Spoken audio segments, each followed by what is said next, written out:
বাসর রাতে নিজের স্ত্রীকে ঘুমের বড়ি খাইয়ে নিজের কাছে 6 বন্ধুকে দিয়ে বাসর করানো হয়েছে। মেয়েটা এখন বর্তমান হাসপাতালে ভর্তি আছে। কি করছে আপনারা নিশ্চয় বুঝতে পারছেন। ছেলেটির বিয়ের আগের দিন রাত্রে তার বন্ধুদের বলছিল যে তোরা চিন্তা করিস না, আমি বিয়ে করতেছি, তোরা চিন্তা করিস না, তোদের জন্য একটা সারপ্রাইজ আছে।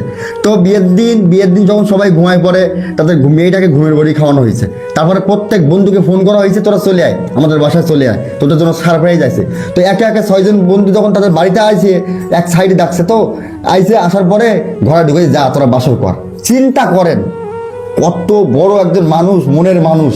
চিন্তা করেন যে নিজের স্ত্রী, নিজের নববধূ তার কাছেও কখনো যায়নি, সেই মেয়েকে মানে সেই স্ত্রীকে বন্ধু দিয়ে প্রথমে উদ্বোধন করতেছে। এটা বাংলাদেশে সম্ভব। আর এরকম বন্ধু আপনারা কি জানা থাকলে অবশ্যই কমেন্টে বলে দিন, এরকম বন্ধু বাংলাদেশে আছে কিনা। আচ্ছা, আপনারা একবার চিন্তা করেন, আপনারা একটিবার চিন্তা করেন এই মেয়েটার ভবিষ্যৎ কি হবে। কখনোই তো আর সম্ভব না এই ছেলের সাথে ঘর করার। মেয়েটার বাপ মা অন্য জায়গাতে বিয়ে দেবে, তখন কে মেয়েটাকে কেউ নিবে নাকি? মেয়েটার লাইফটা কি হবে? মেয়েটার ভবিষ্যৎ নষ্ট হয়ে গেল। চিন্তা করেন কত বড় জঘন্য একটা কাজ করতে গেলে এরকম ধরনের কাজ কি মেনে নেওয়া যায়? বন্ধু ঠিক আছে, সব কিছু ঠিক আছে, এটা নিয়ন্ত্রণের ভিতরে রাখা উচিত। আড্ডা ফাজলামি ঠিক আছে, মস্কারি এটা আলাদা বিষয়, কিন্তু নিজের নববধূ স্ত্রীর সাথে আস্তাগফিরুল্লাহ। আমাদের নবীজি হযরত মুহাম্মদ সাল্লাল্লাহু আলাইহি ওয়াসাল্লাম বলে গেছেন যে নিজের জীবনের অর্ধাঙ্গিনী হলো স্ত্রী। আমাদের জীবনের অর্ধাঙ্গিনী স্ত্রী। তো সেই স্ত্রী কবুল করে আল্লাহর কালামের করে নিয়ে আসছো, তার সাথে বাসর করার, নিজে বাসর না করে বন্ধু দিয়ে বাসর করাচ্ছে। আস্তাগফিরুল্লাহ। জানি না তার কবরের ভিতরে কি হবে। তো বর্তমানে দেখতে পাচ্ছেন আপনার স্ক্রিনে, তাকে গ্রেপ্তার করা হয়েছে, স্বামী সহ 7 জনকে গ্রেপ্তার করা হয়েছে। মেয়েটা আশঙ্কামুক্ত আছে কিন্তু হাসপাতালে ভর্তি।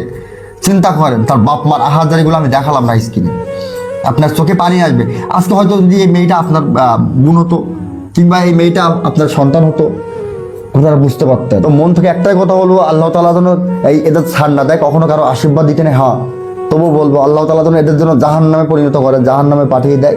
আর যদি বাংলাদেশে যদি বিচার বিভাগ যদি সুস্থভাবে বিচার করে, এদের কঠিন থেকে জোরদার দাবি জানাই, কারণ এরকম ধরনের কুলাঙ্গার সন্তান পৃথিবীতে না থাকাই ভালো।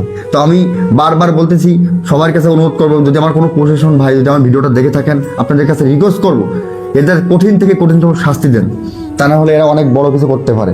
এটা ইয়ং বয়স ছেলেপিলে, এই অল্প বয়সী ছেলেপিলে এখন বর্তমান সময়ে যত বড় বড় কুকর্ম বড় বড় যা বললাম না, সব কিছু করতেছে এই ইয়ং পোলাপান। সবাই না, এরকম ধরনের কিছু কুলাঙ্গার আছে যারা এই মেয়েটার জীবনটা নষ্ট করে দিল। বিয়ে করে কবুল করে বাড়ি এনেছে, বাসর রাত্রে 6 জন বন্ধু দিয়ে ধর্ষণ করাচ্ছে। আস্তাগফিরুল্লাহ। তো একটা কথা বলবো, যারা ফেসবুক থেকে দেখতেছেন ভিডিওটা মনে লাগলে শেয়ার করেন, কমেন্ট আপনার মতামত জানাবেন। আর যারা ইউটিউব থেকে দেখতেছেন লাইক, শেয়ার, কমেন্ট, সাবস্ক্রাইব করতে ভুলবেন না। সবাই ভালো থাকেন। আজকে ভিডিও এই পর্যন্ত। আসসালামু আলাইকুম।